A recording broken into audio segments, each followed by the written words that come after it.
Hello and welcome to theultimatehouse.com, where we help you learn how to design and build your own custom home. My name is Otis Bradley. This is my faithful dog Lucy helping me out.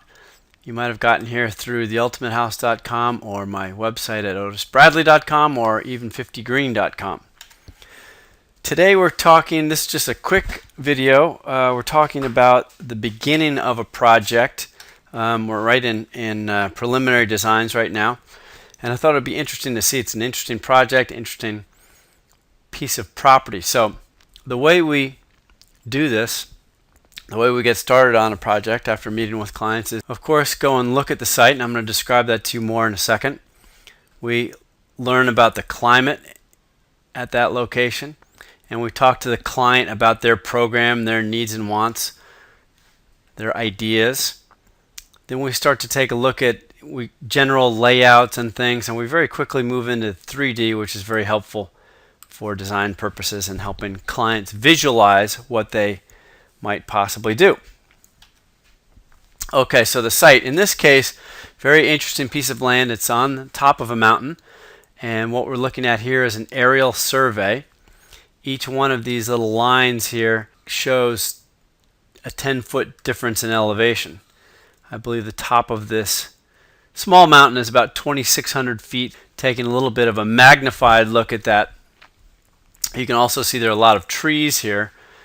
We are in an area with a lot of California live oaks, which is a protected tree in our area. Oh, and by the way, also what this shape here is, this funny little shape on the outside, is this is a particular envelope within which we're allowed to build. Even though the property line goes all the way out here, there's a covenant on the property that says we're only allowed to build inside this area. And furthermore, the fire department in our area requires a 100-foot clearance. So we have to go in 100 feet. So basically this whole shape that you see, you take another line, and I'm not sure the scale is exactly right here, but we make another line and we have a barrier of fire protection zone right there. So here you can see a lot of the California live oaks. We're in a hot and dry climate. When you build in an area like this, we have to stay away from the trees. As a matter of fact, the drip line would be the outside edge of the tree. So for this particular tree right here, we have to stay 5 feet outside of that drip line. We're allowed to take out a couple of trees and plant some new trees, but it's very restrictive in how we can do that. Another thing about this site is it has an incredible view to the west. This isn't a very good picture of it, but it's looking out over the Pacific and the Channel Islands out here. You can see the ocean. A little bit magnified view there. So the views are really to the west, which we'll talk about in the layout of our building. Okay, so the climate, we're in a very hot, arid, sunny climate. The site is quite exposed, being on the top of a mountain, meaning during storms we can get high winds, lots of rain, actually rain traveling sideways for many feet. So it's important that the house is well weatherproofed. We really have more cooling in this area than heating to think about. As a matter of fact, our climate zone is zone 9, which if you look at this map for the United States, you won't even see. And the reason for that is California has its own climate zones. Kind of oddly, this is very general, but this is the United States different climate zones, and you can see most of California here is in this brown or number 3, but when you look more closely at it, we have a coastline on the Pacific, and then we have a mountain range right behind that. So the climate in this area along the coast is very different from a climate a few miles inland, which is where we are. So if we take a little closer look on that, we're in Ojai, so that's zone 9, compared to Ventura, which is down here. Los Angeles is in this area. Santa Barbara's in this area. But the coastline has a very moderate temperature climate because it's near the ocean. Also has a moister climate just 15 miles inland in Ojai, we are much more arid and hot. It can often be 95 degrees during the day in Ojai and 65, 75 degrees down in Ventura. In our case, the owner wants a green home. He wants to use a lot of solar. He wants to be off-grid. He's actually very interested in using the new Tesla batteries when they come out. Hopefully they come out soon. So our first step is really looking at a passive solar design. And you can see more about this stuff in the green building sessions if you're interested, and it's fairly common sense. But the different angles of the sun, in the winter we have the low angle, the winter solstice, and then we have the spring and autumn, and then the sun is obviously the highest during the summer solstice.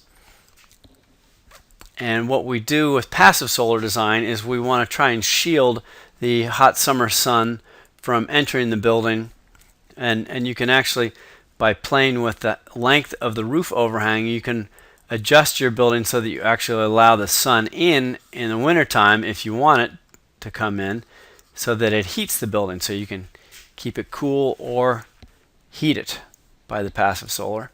In our particular case, because we have these great views out here to the west, and conventional passive solar design is to build a house on an east-west axis. That gives us a lot of control as to how we shelter the southern side. So we want to really minimize our exposure on the east and the west sides, except that in this case we've got this incredible view over here to the west. So I'll show you how we're thinking about maybe working with that. So the client's program on this particular project is that they want to do a fairly small house, which means in this scope less than 2,000 square feet. And they really want to eventually build sort of a kind of a concept of a village. They want to have some outbuildings, a guest house, a pool house, maybe a studio, office / yoga studio, something like that. They obviously want to take advantage of those incredible west-facing views looking out over the ocean and the islands. And we know it's hot and sunny. During a lot of the year we have a very moderate climate, and we can take advantage of the indoor-outdoor living.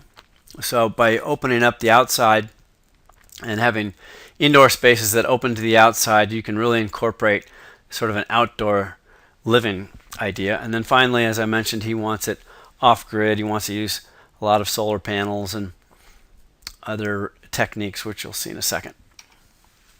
The construction is going to be fairly basic because it's kind of a remote site.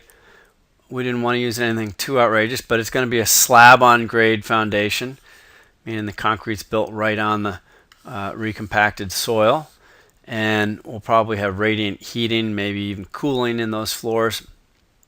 It's going to be a wood frame, and then possibility of a green roof, although one of the things we're considering is with this long roof, we have a great area for collecting rainwater, so we can have these tanks down here that can be used for either irrigation, for the pool, firefighting, or for household domestic water by incorporating a collection system off of this roof. You can see here it's an east-west design.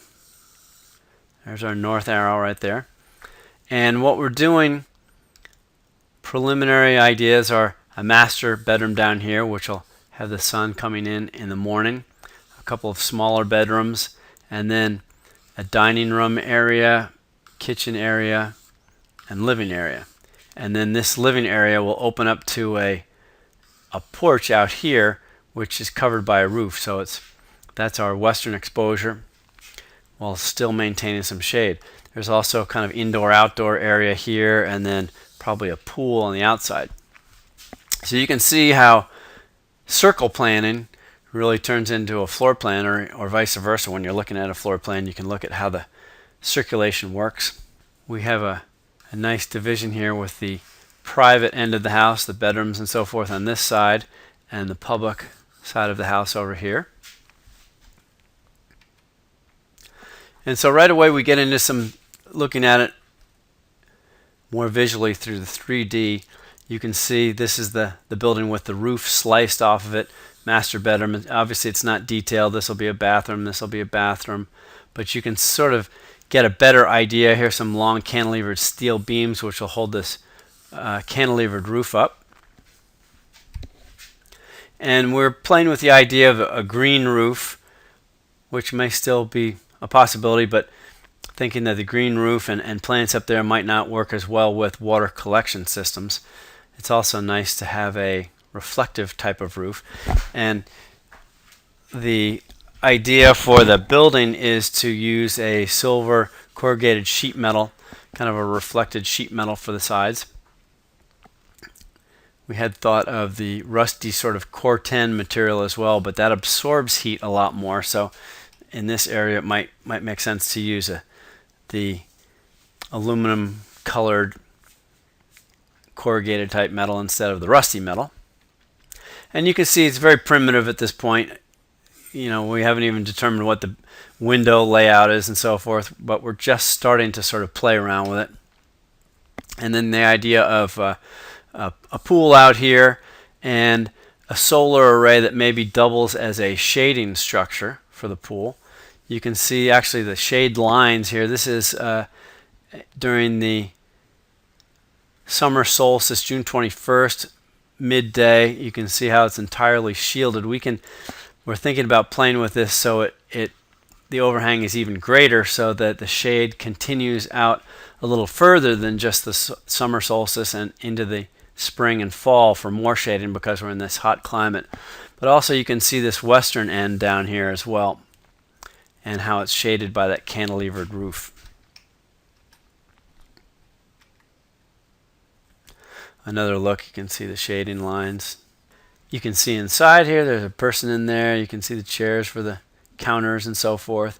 Starting to detail it a little bit more. And then thinking about this western exposure and this amazing view, we worked a little bit further and came up with a concept of developing a full glass wall down here, sort of a giant window that the whole thing cranks up and gives you complete exposure to the exterior. And it might look something like this. This is an actual picture from the site, so you can see how the view might look from the inside to the outside. And these are possible movable fabric shades that even late in the day when the sun is coming into this western exposure, you might be able to put down shades to adjust that or pull them up depending on the weather and the heat and so forth. And we're kind of developing the idea of a cool mechanical system that might crank this door up and down, be a big heavy steel door. But you can imagine opening this up, how nicely it would ventilate the house, and how much fun it would be to have this whole wall open up and really experience the indoor-outdoor feel. So just another shot from the outside. Solar structures get a little more developed. You can see the play with some of the color possibilities. Bright colors. Here's a slice again with the roof. We've changed the design slightly here, and we pushed the hall towards the back, which allows these little bedrooms to have nice spaces that open up to this outdoor terrace. And the pool sort of turned into a lap pool instead of a regular pool. Again, this big shade area that could also be more rectangular depending on the client's wishes for maybe some shade, maybe some sun. You can see the idea of the water tanks over here. So what's next? From here, we will continue to talk with the client, about the things they like or don't like, and on these little designs so far. And because of the 3D design, you can really kind of get inside and see what's going on and see those views and get the feel for that sort of very raw contemporary space that we've put together.